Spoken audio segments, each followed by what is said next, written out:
Assalamualaikum warahmatullahi wabarakatuh. Kuliah pada pertemuan ke-67 ini kita isi dengan analisa hasil uji disolusi. Yang sebelumnya Anda telah mempelajari terkait media disolusi dan beberapa alat untuk uji disolusi, khususnya tablet dan kapsul. Untuk mengerjakan analisa uji disolusi yang Anda butuhkan adalah yang pertama membuat kurva baku. Ini kebetulan yang saya contohkan adalah analisa atau uji disolusi untuk tablet ibuprofen. Sedangkan pada praktikum yang besok akan Anda kerjakan itu adalah vitamin C. Tidak apa-apa, yang penting prinsipnya itu sama. Yang pertama Anda harus membuat kurva baku. Kebetulan untuk praktikum kurva baku sudah tersedia sehingga Anda realnya diminta mengukur absorbansi dari tablet vitamin C yang dilakukan uji disolusi per satuan waktu, kemudian dihitung kadar, kemudian nanti akan ketemu persen DE-nya atau disolusi efisiensi ya. Sama di sini kurva baku untuk ibuprofen didapatkan persamaan Y sama dengan 0,0267 X plus 0,0127, di mana nilai R-nya atau linearitasnya 0,9995 sesuai dengan persyaratan ya, minimal 0,992, di mana tablet ibuprofen dengan potensi atau zat aktif yang digunakan di sini adalah 200 mg. Seperti yang kita ketahui bahwa tablet ibuprofen itu memiliki dua potensi, yaitu 200 mg dan 400 mg. Kemudian media disolusi yang digunakan di sini adalah dapar fosfat pH 7,2.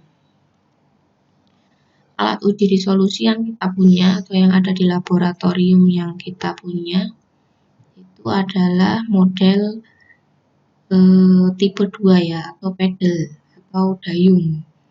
Di sini alatnya sudah diset, di situ suhu 37,4 derajat Celcius dengan kecepatan pemutaran atau putarnya 50 rpm.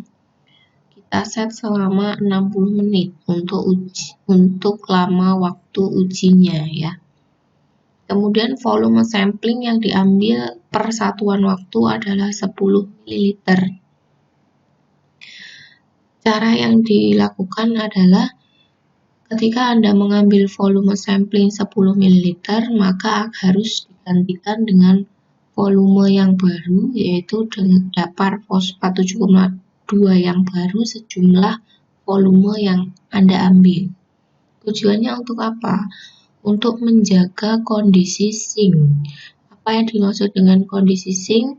Kondisi sink adalah kondisi di mana masih terdapat gradien konsentrasi, sehingga proses disolusi atau pelepasan zat aktif ke media itu terfasilitasi. Nah, kebalikan dari kondisi sink adalah kondisi jenuh, di mana media disolusi itu sudah mengalami kejenuhan atau tidak tersedianya gradien konsentrasi, sehingga apa? Transfer atau pelepasan zat aktif dari sediaan ke media itu menjadi berhenti. Itu yang terjadi ketika Anda tidak mengganti volume yang Anda ambil dengan volume atau larutan yang baru. Langsung masuk ke perhitungan. Di sini waktu sampling yang dilakukan yaitu pada menit ke-0, 2, 5, 10, 15, 20, 30, 45 dan terakhir 60 menit. Nanti disesuaikan dengan buku petunjuk praktikum Anda. Di situ sudah tertera pada waktu berapa Anda harus mengambil sampel uji disolusi. Waktu ke 0 ini sangat penting dikarenakan apa? Absorbansi pada waktu ke 0 itu harus belum terbaca. Di sini untuk cek ketika terjadi kesalahan. Apabila pada menit ke 0 itu sudah memiliki absorbansi, itu artinya tablet Anda tidak memenuhi persyaratan atau proses pengerjaannya salah atau mungkin Anda melakukan kesalahan. Sehingga kontrol pada menit ke 0 itu sangat penting. Kemudian pada menit kedua didapatkan nilai absorbansi 0,065 dan seterusnya sampai menit ke 60. Ini yang digunakan untuk blanko adalah apa? Pelarutnya. Jadi ketika Anda membuat kurva baku, itu ibuprofen dilarutkan di mana? Ibuprofen itu kan tidak larut di dalam air ya. Jadi dia dilarutkan di dalam etanol atau di dalam buffer atau di dalam etanol, maaf di sini. Kemudian sehingga blanko yang digunakan adalah larutan etanol. Atau di sini menggunakan buffer sehingga blanko atau yang digunakan adalah larutan buffer. Tergantung nanti pelarut yang Anda gunakan saat membuat kurva baku itu apa. Kemudian menghitung setelah absorbansi ditemukan atau didapatkan, selanjutnya adalah mengukur konsentrasi. Nah, konsentrasi ini didapatkan dari mana? Anda memasukkan nilai absorbansi ke dalam persamaan regresi linier, di mana Y di sini adalah nilai absorbansi Anda, sehingga nanti ketemu kadar yaitu X. Ketemu CP dimasukkan ke kolom CP dan seterusnya. Kemudian Anda menghitung kadar. Kadar di sini didapatkan dari mana? Dari bobot ibuprofen yang terdisolusi per satuan waktu. Kemudian dari sini tadi Anda mengambil volume berapa? 10 ml. Sehingga faktor pengenceran di sini adalah 10 kali ya. Dengan volume total dari media disolusi adalah 900 ml. Nah, didapatkan kadar di sini dengan cara apa? Konsentrasi dikalikan faktor pengenceran dan dikalikan volume media disolusi. Contoh yang pertama, didapatkan 17,631 dari mana? Dari konsentrasi pada menit kedua 1,959 mikrogram per mililiter dikalikan faktor pengenceran tadi 10 kali dan media disolusinya 900 ml. Sehingga ditemukan 17.631 mikrogram. Nah, mikrogram ini dikalikan 1000 untuk menjadi atau dibagi 1000 untuk dijadikan satuan miligram. Sehingga ketemu 17,631 miligram. Anda hitung menit selanjutnya sampai ke 60 menit. Kemudian setelah ketemu kadar, maka Anda akan mencari kadar yang terdisolusi dalam persen. Nah, di sini didapatkan dari mana? Dari kadar dibagi potensi dari zat aktif tablet Anda, kemudian dikalikan 100%. Lalu ini pada menit ke-0 ditemukan 1,027. Ini dari mana? Nah, dari antilen B. Dari persamaan regresi linier B itu Anda antilenkan, maka itu digunakan untuk menit ke-0 untuk membantu perhitungan. Dihitung seterusnya, kemudian Anda mencari AUC. AUC didapatkan dari mana? Dengan rumus YN plus YN min 1 dibagi 2 dikalikan TN pada menit tertera dengan menit sebelumnya. Untuk contoh, untuk menghitung AUC pada menit ke-0 sampai ke-2. Di sini didapatkan apa? Antilen B yaitu 1,027 ditambah dengan waktu atau persen disolusi yang pada menit kedua, kemudian dibagi 2 dan dikalikan waktu dari 0 ke 2 menit ya. 0 ke 2 menit.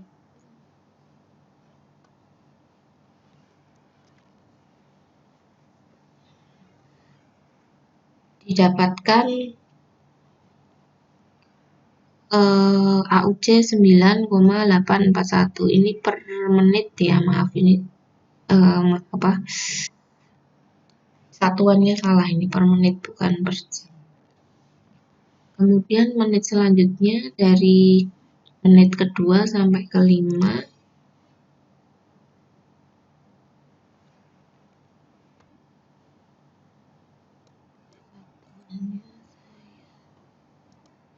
satuannya saya temukan.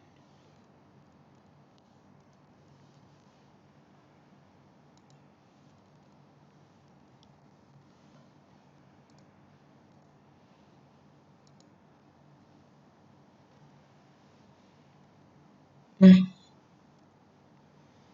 maka ditemukan AUC sekian.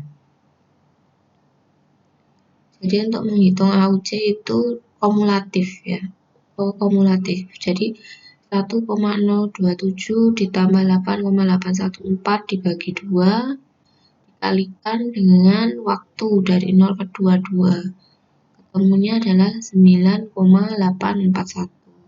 Selanjutnya 24,489 ditambah 8,814 dibagi 2 dikalikan apa waktu antara menit kedua sampai ke 5, yaitu 3. Temukan 49,955 dan seterusnya sampai ditemukan sampai menit ke 60 dan Anda total jumlah AUC keseluruhan. Nah, dari total AUC keseluruhan ini akan Anda dapatkan persen DI atau dissolution efficiency, di mana AUC total dibagi dengan persen atau kadar disolusi pada menit ke-60, yaitu 94,60 dikalikan waktunya yaitu 60 menit. Sehingga ditemukan efektivitas dari disolusinya adalah 77%. Persyaratan di Farmakope Indonesia yang ketiga itu syaratnya adalah pada menit ke-60 setidaknya sudah 75% zat aktif terlepas. Namun di aturan yang terbaru yaitu di Farmakope Indonesia yang keempat itu pada menit ke-60 itu seharusnya 80%. Jika kita melihat kita memakai referensi Farmakope Indonesia 4, tentunya persen disolusi 77% ini belum optimum ya, karena optimumnya adalah 80%. Tapi kalau kita menggunakan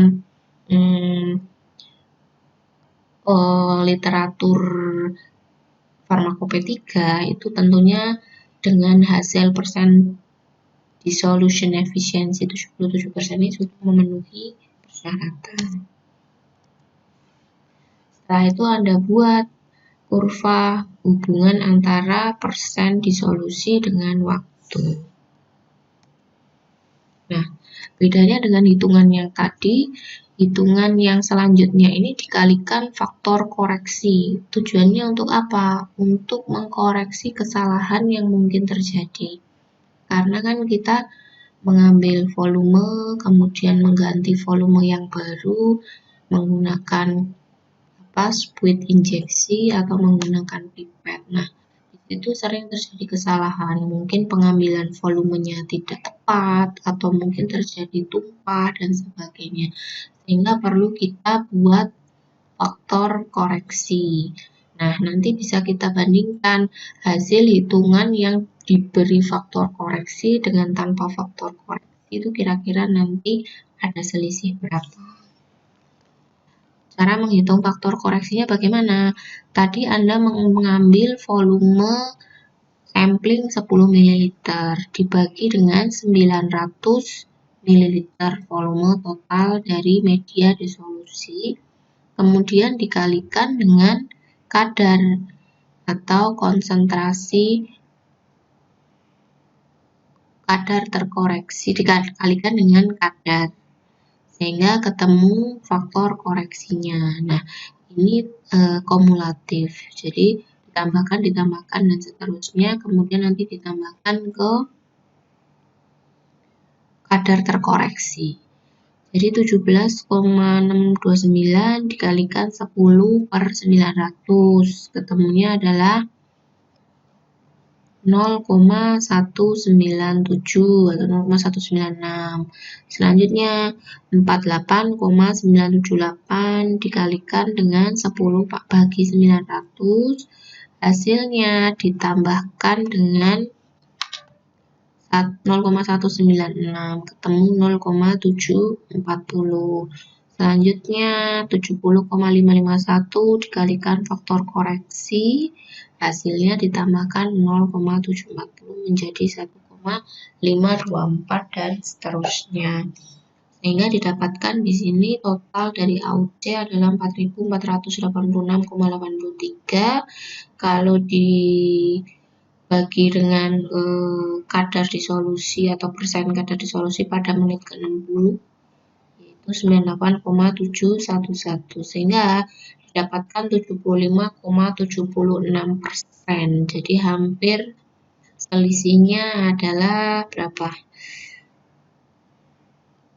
1,24%. Ya. Ini memang agak sedikit ada. Nah, kemudian saya minta Anda mengerjakan soal ini, dikerjakan di sisa waktu kuliah sehingga cukup 2 SKS. Nanti bisa dikumpulkan pada hari Kamis ya. Jadi hari Kamis nanti praktikumnya. Untuk hari ini atau Senin digunakan untuk kuliah dulu. Kemudian nanti hari Kamisnya digunakan untuk praktikum. Ini sudah ketemu kurva bakunya, sehingga Anda bisa mencari konsentrasinya. Terkait volume pengambilan dan media disolusi itu sama ya. Soalnya saya tambahkan.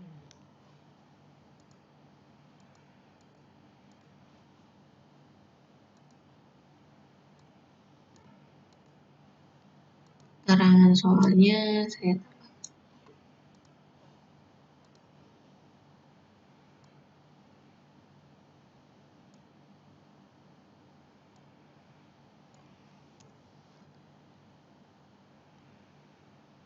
faktor pengencerannya 5 kali.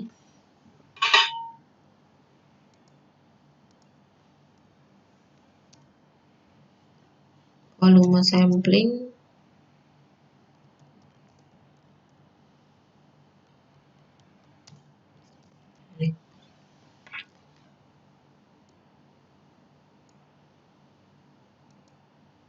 lalu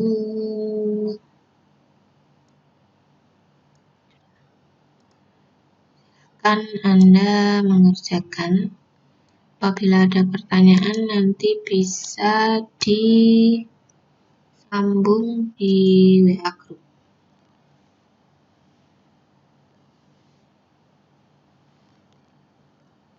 Terima kasih. Wassalamualaikum warahmatullahi wabarakatuh.